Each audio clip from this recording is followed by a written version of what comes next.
Several weeks ago, I joined a competition to create a virtual reality game in 10 days. I'd always wanted to make a VR game, but I'd never gone farther than a basic Unity scene with some rough movement. So I figured a 10-day challenge, although tough, would be just the kick I needed to get something done. But as often happens, life got in the way, and by the time I was able to join, there were just 5 days left. I am hacking this together last minute. I got 10 minutes to do this. I can't do it.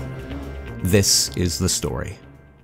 I created a new project in Godot and spent the first half hour getting VR to work with the engine. So I want to give a quick thank you to Bastion Olai, who made this wonderful tutorial on setting up the XR plugin, and who also wrote most of the XR documentation, and who also happens to lead Godot's XR development.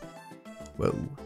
With the plugin installed, I created a small scene, added in a VR controller with some blocks for hands, and took my first step into my own mini metaverse. I had to deal with some hardware issues because for whatever reason, the Valve Index likes to be fully unplugged and reset every time I use it, but once everything was working correctly, I moved on to the actual game. This jam had a theme to follow. One-time use. Naturally, I thought of plastic straws, paper plates, 90% of all recycling, and other things along that line. To my dismay, however, most of this was depicted in the theme banner, and once an idea has been used as an example, it's basically off limits to anyone who wants to seem creative. So I thought up some other ideas of one-use items, like explosives.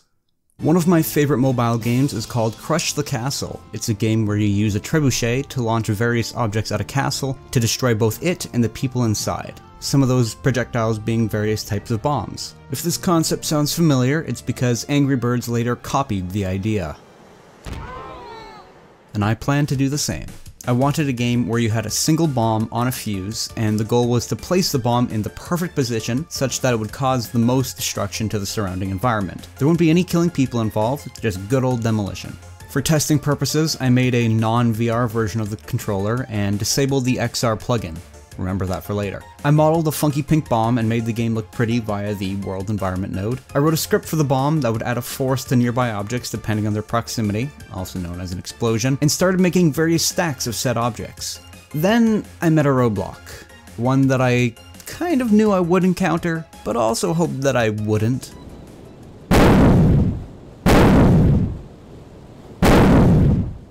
This is called lag. It happens when you ask too much of your computer at once. And it's very easy to do that when you're running a real-time physics simulation with hundreds of rigid bodies. The problem was that this wasn't even a fraction of the number of blocks I planned on using.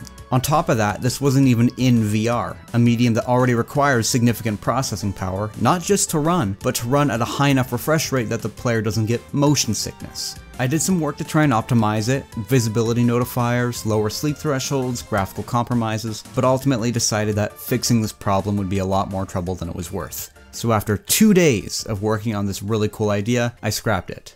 And there I was, back at the drawing board. There were now 3 days remaining, and all I had to show for it was some rudimentary VR movement and pretty looking graphics that had most definitely not been helping performance, I might add. I paced around my kitchen trying to think of ideas. Something that fit the theme, sounded fun to make, but was achievable in the time I had left. Then the idea emerged. In Mario Galaxy, there are levels that feature platforms that shrink and disappear once stepped on. That means that they only have a one-time use. The goal is usually to try and collect all the doodads in said level without running out of floor. The mechanic is used in other games, but Galaxy is where my Mario-infested brain went first. So we're making a platformer now.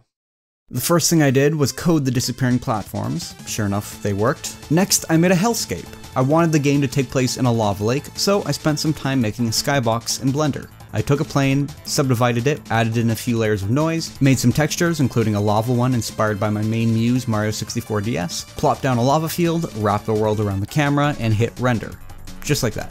Except way slower and with constant adjustments and testing and waiting for the scene to render. I'd never actually used Blender for making a skybox before, so I wasn't sure how well it would turn out, but look at that. Doesn't that look great? Curious how it would look in VR, I swapped out the flat screen player controller for the VR one, hit play, and this happened. Looks good. Let's try and launch it. Hello. Why is it not working? VR wasn't working. And the only error I was given wasn't fetching any results on Google besides, your VR is configured wrong. This was my first time seeing such an error. I tried to think of what could have gone wrong, and only one possibility came to mind. The night before, Godot had released their 3.5 update, a more substantial update than their usual bug fixes, and I was convinced that this update broke VR. I had a pit in my stomach. Outright engine rejection. I thought I was screwed. VR is unstable, Godot's too weak. But I tried all kinds of adjustments nevertheless. Toggles and re-importing, all to no avail. After about an hour of fruitless effort, I resorted to asking for help in the XR section of the Godot Discord. I explained my problem to the best of my ability and suggested that perhaps the issue stems from the new update. Then I took a 2-hour break, considering my options. Perhaps I'd have to open an even earlier backup on an older version of Godot and move all my changes back. Perhaps someone in the Discord would link me to an updated version of the module that was compatible with the latest update. Perhaps I was out of luck, and I should just recreate the project in Unity since that's what all the other contestants were using, or give up because it's not worth it. Either way, I felt like my hands were tied till I was given some kind of answer. But after 2 hours, there still was no response. So I went through my project settings once again and compared them to an older build to try and figure out just what had changed. And that's when I found my problem. Oh, that'll do it.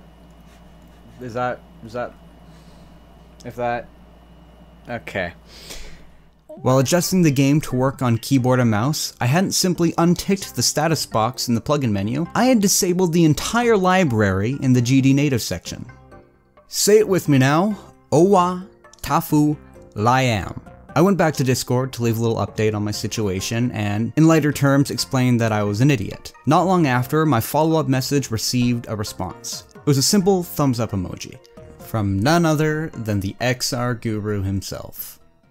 Yup, feels good.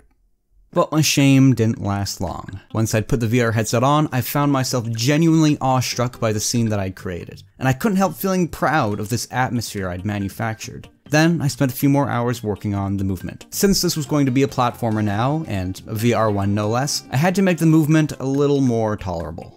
Movement in VR is interesting. It's not like traditional first-person controllers where you have a set size and shape with a fixed camera and movement that's all synchronized with player inputs, because in VR, the player will, more often than not, have functioning limbs, meaning that they can move separately from their in-game avatar. They can jump up and down, run around, do a handstand, and as a game developer, you can't control what the player does, because you don't have real physical restraints to prevent them from moving.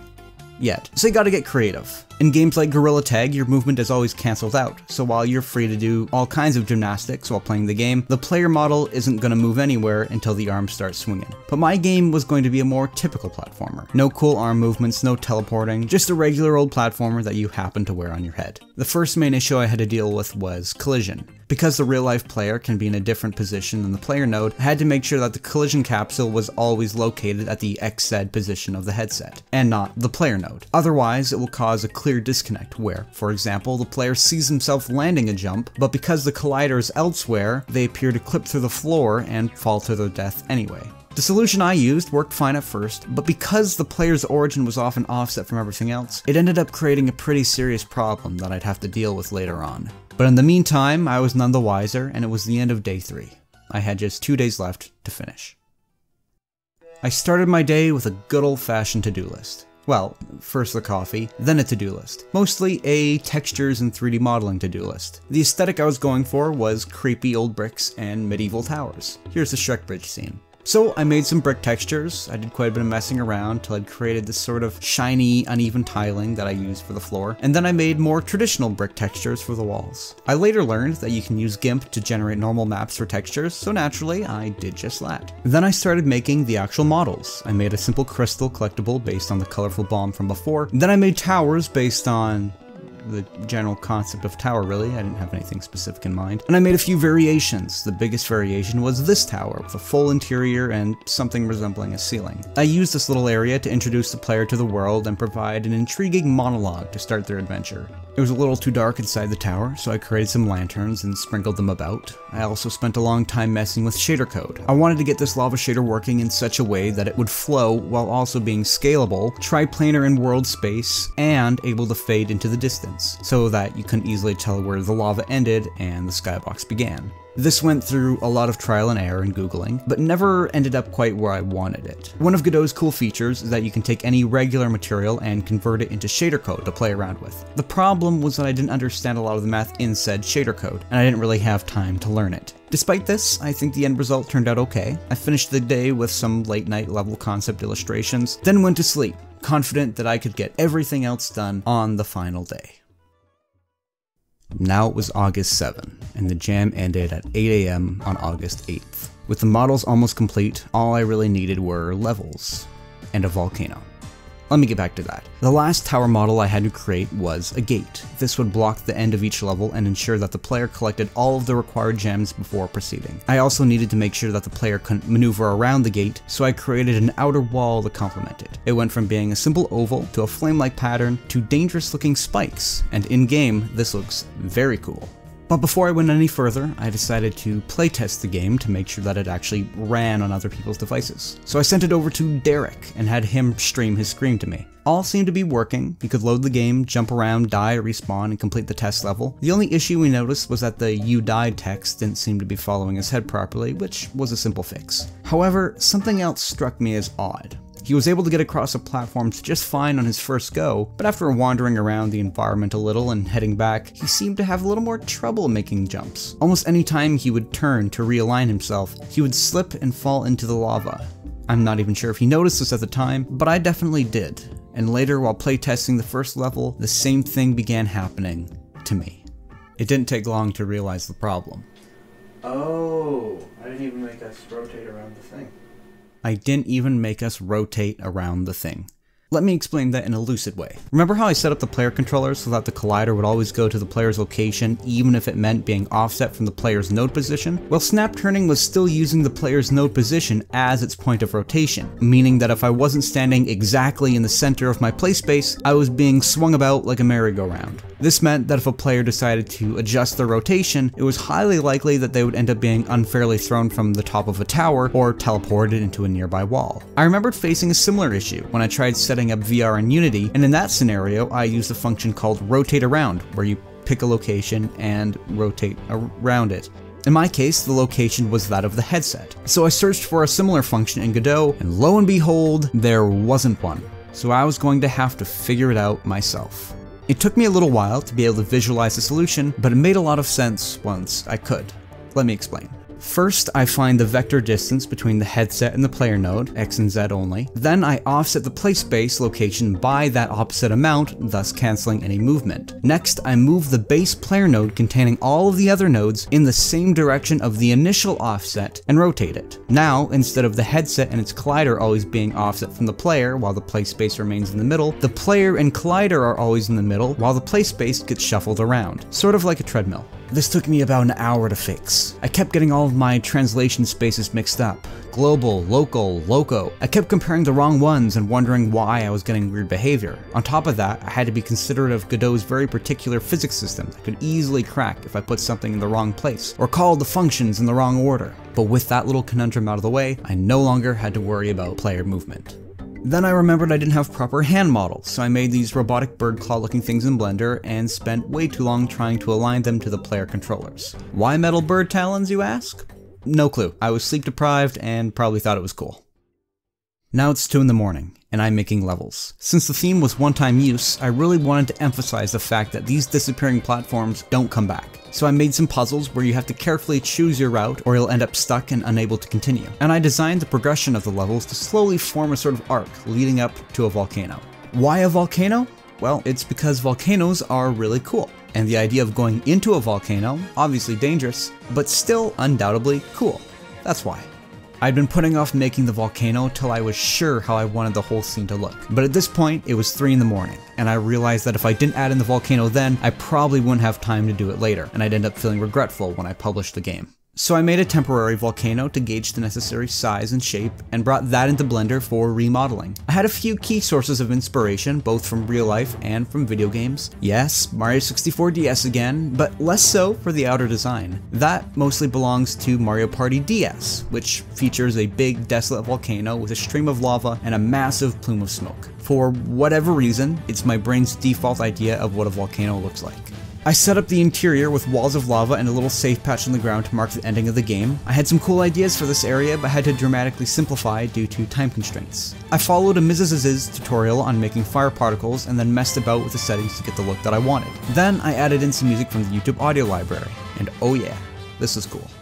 5:30 AM. I had just 2.5 hours left and I still had a lot to do. The levels still weren't anywhere close to the lid of the volcano, so I had to make more. That's when I created a new kind of platform, one that could both inspire some new level ideas, but also get this thing to the top of the volcano a little quicker. And that's a moving platform. The code was simple. I just gave it a list of objects to go to and continuously loop through said list. I didn't even have to add code for the player to ride on it, since kinematic bodies just kind of stick to each other, I guess. Surely I won't encounter any problems with this interaction later on. I made a level where you ride a platform through a tricky obstacle course and try not to get left behind. 6:30 AM. I placed the next checkpoint a little closer to the mountain and made the level just a long ride with some gems on each side. 7 AM, 1 hour left. I gave up on making anything interesting inside the volcano. The goal is simply to get here. The level leading up to the volcano is essentially just the cutscene. It goes to a couple of points around the volcano before slowly lowering the player in. 7:30 AM, just half an hour left, but there's a major problem. The collision of the player is preventing the platform from being able to lift up to above the volcano. I tried changing speed, I tried messing with the movement function. Nothing was working. I had to hack together a finicky solution where the platform becomes the parent of the player and disables your movement while you're on it. 7:45 AM, the trackers are misaligned, causing the platform to get stuck on the lip of the volcano. I'm needing to constantly make readjustments and try again, wading through that long cutscene. 7:50, the game is working, but there's nothing inside the volcano. As a last resort, I make a wall of black boxes just to indicate that the game is done. 7:55, I'm setting up the itch page, I'm filling out the required information, but I still haven't come up with a name for the game. My mind's racing, I've been up all night, I'm starting to shake. I managed to think up Lake Bronze Volcano. 7:58. So the game is ready. Hey Siri, how do you spell volcano? 7:59. Export project, no debug, like brownsvolcano.zip. The files were uploading. I opened the jam page on another tab. I go back, the files are up, and I hit save on the itch project. Other tab, I press submit, I can fill this all out later. I scroll through my games list trying to find it, volcano, but it's not there. I freeze. Then I figure it out. I saved after opening the page, so it hadn't been updated yet. I quickly hit refresh, it's loading, blank screen. I just gotta hit the button on time.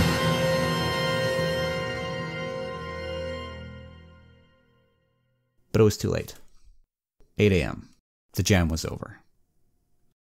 I was winded and full of despair. And then a numbness washed over me. 5 days of hard work, dedication, and sleep deprivation, all to miss the deadline because I refreshed a second too late. After a minute, the numbness subsided, the adrenaline drained, and my mind returned. And with that, a sliver of hope emerged. The game's zip file proved that it had been finished before the deadline. Perhaps I could ask the host of the jam if I could submit it anyways. So I did. I contacted the host of the jam and explained my situation, admitting that yes, I did indeed try to submit the game seconds before the end of the jam, and I understand completely if they say no, but following a short correspondence, I was sent a link to the form, and I was able to submit my game. I was informed that because I'd missed the deadline, I might not be eligible to win any prizes, but I wasn't expecting to win anything anyhow. My game was most certainly not the best one in the jam, and the review scores later proved that. I was just happy to be included. After quite a bit of rest, I decided to reflect back on the game that I had made. In my rush to complete it, I missed a few details. The objects that the last floating platform uses to traverse are visible because I forgot to hide them. The last quarter of the game is a little lacking, and there's still some bugs and performance issues. But there wasn't a whole lot that I missed otherwise. As far as VR games go, I definitely didn't make the best use of the medium. The game plays the same with or without a headset, which shows that I didn't really push the VR aspects to their full potential. But also, it's my first VR game. I only had 5 days to make it, and crucially, it was August. For future VR games, I'll definitely try to incorporate the specialties of the medium better, but for now, I'm just happy I finally made a game in VR, and I'm very grateful and very relieved that I was allowed to participate. The game is available to download if you would like. That's all for me. Ciao for now.